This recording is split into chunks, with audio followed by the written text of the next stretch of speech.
ভিডিওগুলো শোনেন।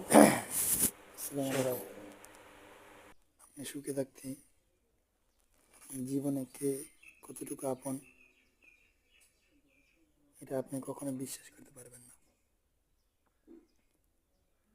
আর যখন আপনি দুঃখী হবেন তখন আপনি বুঝতে পারবেন যে আপনার পৃথিবীতে কে আপন আর কে পর।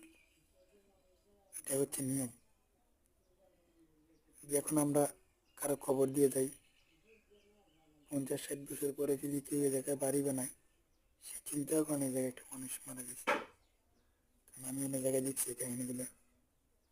আমি তো অনেক বছর ধরে যাই, অনেক দেশে থাকি, দেশে চলাফেরা করতাম, বিদেশ চলে গেলাম,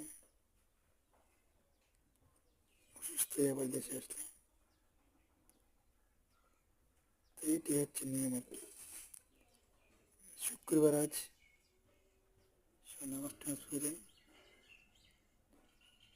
সবাই সবার জন্য দোয়া করি। কার কোন সময় সমস্যা হয় আল্লাহ তাআলা কার কোন সময় সমস্যা কেউ বলতে পারে না। আর সমস্যা পড়লেই জীবনে অনেক কিছু শেখা যায়, অনেক কিছু বোঝা যায়, অনেক কিছু অনুভব করা যায়।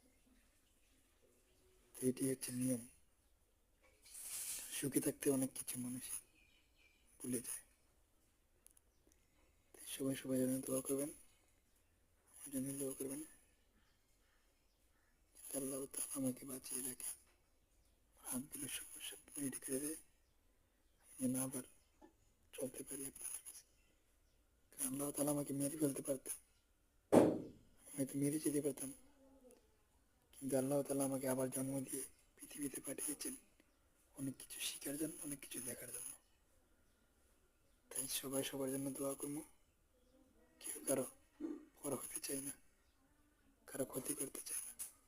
কারণ আল্লাহ পৃথিবীতে একজন, দুনিয়াতে একজন, উপরে নিচে, মরে যাওয়ার পরেও আল্লাহ তাআলা সবার কষ্টগুলা, সবার দুশ্মনগুলা, সবার নিয়মগুলা সবগুলো জানে। আল্লাহ বিচার করলে 1 সেকেন্ডও লাগে না। তো সবাই ভালো থাকবেন। আসসালামু আলাইকুম, খুদা হাফেজ। আর শুক্রবারের দিন সবাই নামাজ টামাজ পড়বেন, দোয়া করবেন আমার জন্য। আল্লাহ হাফেজ।